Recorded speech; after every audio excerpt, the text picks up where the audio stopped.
بسم اللہ والحمد للہ والصلاة والسلام علی رسول اللہ واشہد ان لا الہ الا اللہ وحدہ لا شریک لہ واشہد ان محمدا عبدہ ورسولہ اما بعد فعن عبد اللہ بن عمرو بن العاص رضی اللہ تعالی عنہ عن النبی صلی اللہ علیہ وسلم قال المسلم من سلم المسلمون من لسانہ ویدہ والمہاجر من حجر ما نہى اللہ عنہ رواہ مسلم۔ سیدنا عبداللہ بن عمرو بن عاص رضی اللہ تعالیٰ عنہ سے روایت ہے کہ اللہ کے نبی صلی اللہ علیہ وسلم نے ارشاد فرمایا، مسلمان وہ ہے جس کی زبان اور ہاتھ سے دوسرے مسلمان محفوظ رہیں، اور مہاجر وہ ہے، ہجرت کرنے والا وہ ہے جو اللہ تعالیٰ کی منع کردہ چیزوں کو چھوڑ دے۔ تو اس حدیث کے اندر بیان کیا گیا ہے کہ مسلمان، حقیقی مسلمان، افضل مسلمان، بہتر مسلمان، بھلائی والا مسلمان وہ ہے جس کی زبان اور ہاتھ سے دوسرے مسلمان محفوظ رہیں، یعنی دوسروں کو تکلیف نہ پہنچے۔ اور ہجرت کرنے والا مہاجر وہ ہے حقیقی معنوں میں جس نے اللہ رب العالمین کی منع کی ہوئی چیزوں کو چھوڑ دیا ہے۔ تو حقیقی مسلمان وہ ہے جس کے ہر کام سے دوسروں کو فائدہ ہوتا ہے، نقصان نہیں ہوتا ہے، کیونکہ اگر کسی نے صحیح طور پر اللہ تعالیٰ کے حقوق اور بندوں کے حقوق ادا نہ کیے تو اللہ تعالیٰ کے دربار میں اس سے پوچھ تاچھ ہوگی، اس سے باز پرس ہوگی، اس سے پوچھا جائے گا،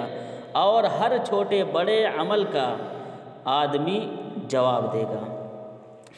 اللہ کے رسول صلی اللہ علیہ وسلم نے ارشاد فرمایا، لَتُوَدُّنَّ الْحُقُوقَ إِلَىٰ أَهْلِهَا يَوْمَ الْقِيَامَةِ حَتَّى يُقَالَ لِلشَّاةِ الْجَلْحَاءِ مِنَ الشَّاةِ الْقَرْنَاءِ، کہ تمہیں روز قیامت کے دن حق والوں کے حق ضرور ادا کرنے ہوں گے، حتیٰ کہ بغیر سینگ والی بکری کو سینگ والی بکری سے بدلہ دلوایا جائے گا۔ سیدنا ابو ہریرہ رضی اللہ تعالیٰ عنہ بیان کرتے ہیں، اللہ کے رسول صلی اللہ علیہ وسلم نے ارشاد فرمایا، ایک لمبی حدیث ہے، کہ کیا تم جانتے ہو کہ مفلس کون ہے؟ تو صحابہ رضی اللہ عنہم نے کہا، ہم میں مفلس وہ شخص ہے جس کے پاس درہم اور مال و متاع نہ ہو۔ آپ صلی اللہ علیہ وسلم نے فرمایا، یقیناً میری امت کا مفلس، غریب، فقیر آدمی وہ شخص قیامت کے دن ہوگا جو نماز، روزہ، زکوٰۃ لے کر، بڑے بڑے اعمال لے کر آئے گا، اور وہ اس طرح بھی آئے گا کہ اس نے کسی کو گالی دی ہوگی، کسی پر جھوٹا الزام لگایا ہوگا، کسی کا مال کھایا ہوگا، کسی کا خون بہایا ہوگا، اور کسی کو مارا ہوگا، بس اس کی نیکیاں اس مظلوم کو دے دی جائیں گی، اور یہ جو نیکیاں ہیں، یہ تمام کی تمام نیکیاں ان مظلوموں کو بانٹ دی جائیں گی۔ اگر اس کی نیکیاں حقوق ادا ہونے سے پہلے ختم ہو گئی تو پھر مظلوم کے جو گناہ ہیں ان گناہوں کو اس ظالم شخص کے اوپر ڈال دیا جائے گا، اور پھر اسے منہ کے بل گھسیٹ کر جہنم میں پھینک دیا جائے گا۔ سیدنا ابو ہریرہ رضی اللہ تعالیٰ عنہ بیان کرتے ہیں کہ اللہ کے رسول صلی اللہ علیہ وسلم نے ارشاد فرمایا، دعوت المظلوم مستجابہ وَإِن كَانَ فَاجِرًا فَفُجُورُهُ عَلَى نَفْسِهِ، کہ مظلوم کی بددعا، مظلوم کی دعا قبول کی جاتی ہے،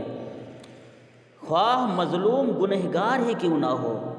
عاصی ہو، نافرمان ہی کیوں نہ ہو، گنہگار کیوں نہ ہو، وَإِن كَانَ فَاجِرًا، گرچہ وہ گنہگار ہی کیوں نہ ہو، اس کی دعا قبول ہوتی ہے مظلوم کی، اور اس کا گناہ اس کے نفس پر پڑتا ہے۔ تو مظلوم کی بد دعا سے ہر شخص کو بچنا چاہیے۔ رسول اللہ صلی اللہ علیہ وسلم نے معاذ بن جبل رضی اللہ تعالی عنہ کو یمن روانہ کرتے ہوئے نصیحت کی، اتق دعوت المظلوم فإنہ لیس بینہ وبین اللہ حجاب، کہ مظلوم کی بد دعا سے بچنا، کیونکہ اس کی دعا کے درمیان اور اللہ کے درمیان کوئی پردہ حائل نہیں ہے۔ جیسے ہی دعا کرتا ہے ویسے ہی بد دعا کرتا ہے ترنت قبول کی جاتی ہے۔ تو آج کے درس میں پتہ چلا کہ حقیقی مسلمان وہ ہے جس کی زبان سے اور ہاتھ سے دوسرے مسلمان محفوظ رہیں۔ اور دوسری بات یہ پتہ چلی کہ حقیقی معنوں میں ہجرت وہ ہے،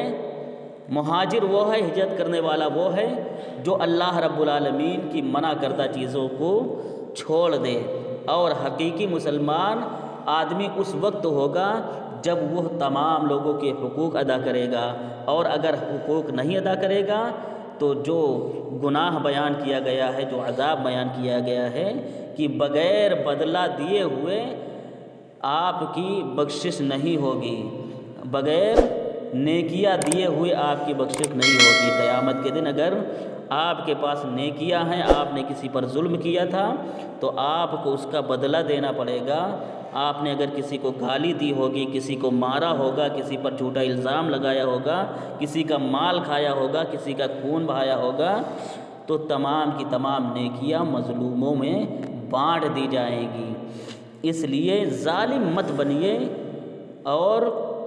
سچے اور اچھے مسلمان بنیے، اور گناہ کے کاموں سے باز رہیے، کیونکہ حقوق العباد کو ادا نہ کرنا یہ گناہ ہے، یہ اللہ رب العالمین نے منع کیا ہے۔ تو حقیقی طور پر مہاجر ہجرت کرنے والا وہی ہوتا ہے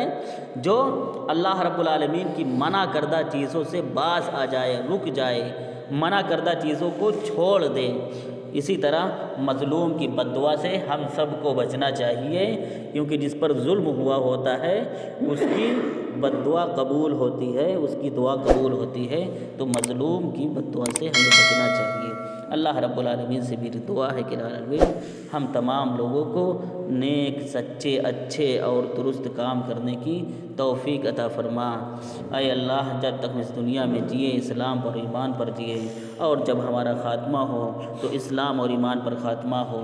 آمین، تقبل یا رب العالمین۔